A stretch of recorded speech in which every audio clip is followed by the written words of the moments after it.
Jacksonville versus Detroit. Dude, yeah. I mean, yeah, this is what Detroit needed to do. Um, this is a huge boost for them.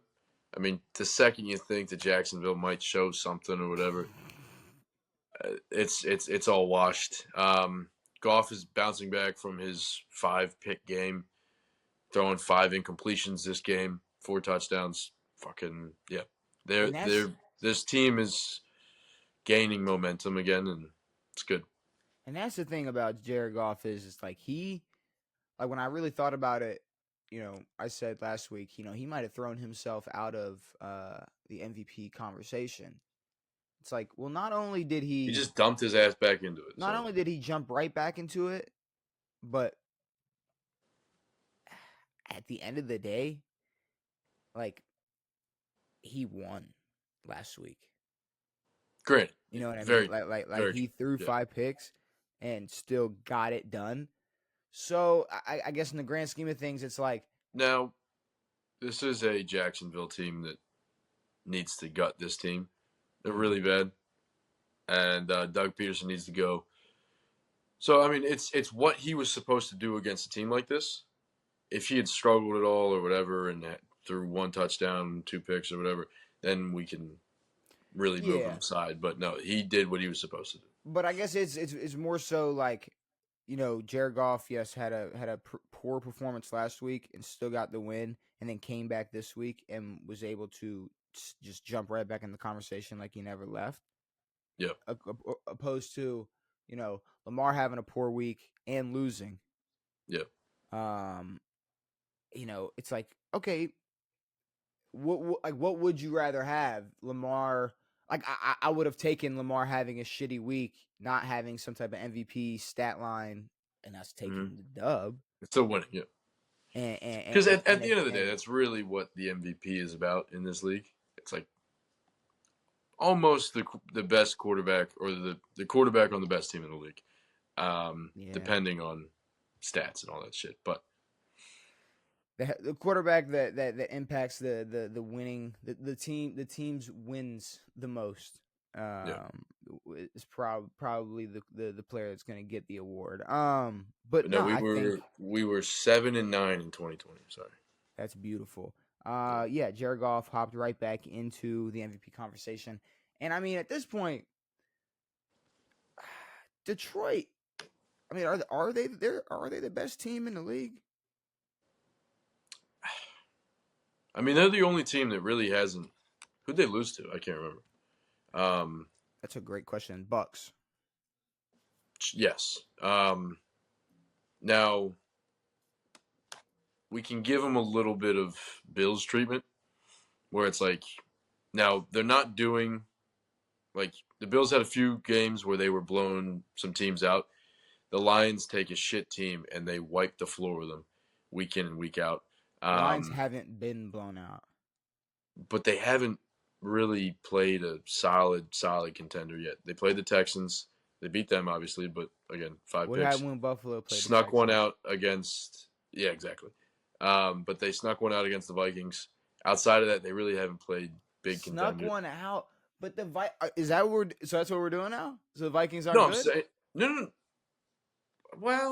Well, see, that's the thing. We can't play this game. No. Hold on. The Texans and the Vikings were the games that I was talking where they played good teams.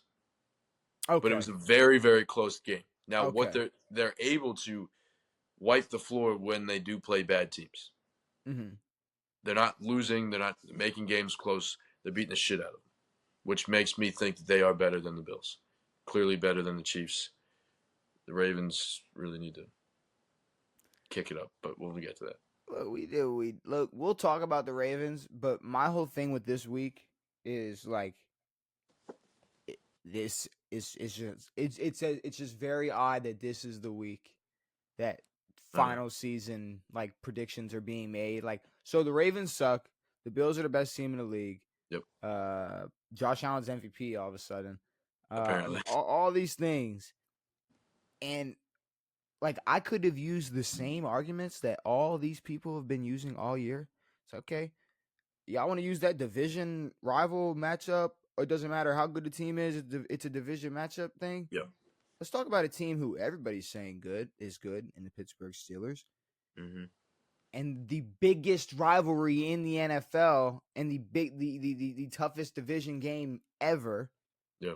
It's the Steelers and the Ravens. So, Yep. I mean, whoever comes out winner of that game, or loser, I say, unless it was an absolute shit show, well, Well, you can't be too mad. Now, no. I'll give my full analysis on the Ravens in a minute, but the Vikings, we all right, some weeks we question them and they go 5-0. It's like, all right, maybe they're legit. They Yep. lose a couple games. It's looking a little bumpy. We're starting to question if they're fraudulent. Now we're sitting here at 8-2. So we got to take what we have for the whole year, and that should be what the take is, because we have been sitting here week in, week out going, all right, here are the teams the Bills have beaten. Here's how good these teams have played this year. Here's the teams that the Bills have lost to. Here's how good these teams are this year. Yeah. And we're taking the whole season and all these teams, and that's what's making that's what we're basing our Buffalo Bills take off. That's how we're Yes, sure. That's how we're looking at the Buffalo Bills. Buffalo Bills fans are taking their one win over the Kansas City Chiefs. And apparently, I guess the Ravens losing to the Steelers means that the Steelers suck, or the Ravens suck. Steelers are 100% winning the division. Josh Allen is winning MVP. But before the game, they were like, "This game is for the division." It's like not, not even close. Well, I mean, this game is huge when it implications. comes to it. No, for Implications. sure. We talked about implications all week, or all week all episode, but it's week 11. Exactly. This definitely ain't this ain't decided nothing. No. Now the Bills probably have a lock on the East. Sure.